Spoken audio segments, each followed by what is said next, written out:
कुछ लोग हमारी ज़िंदगी में शो स्टॉपर की हैसियत रखते हैं। जिस तरह मॉडल एक से एक खूबसूरत लिबास पहने यके बाद दीगरे एक मॉडलिंग शो की शान बढ़ाने आते चले जाते हैं, लेकिन शो स्टॉपर के आने से शो मुकम्मल हो जाता है। इसी तरह ये लोग मौजूद हों तो ज़िंदगी मुकम्मल लगती है, वो ना हो तो कुछ अधूरापन सा महसूस होता है। दिल की दुनिया में एक खला सा रहता है।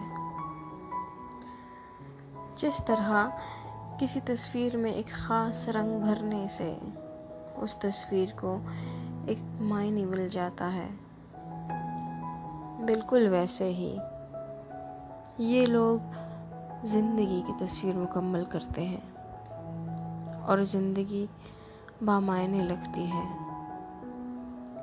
ये ना हो तो तस्वीर फीकी लगने लगती है। ये वो लोग होते हैं जिनको आपकी नज़र आप जहाँ जाए वहाँ देखना चाहती है।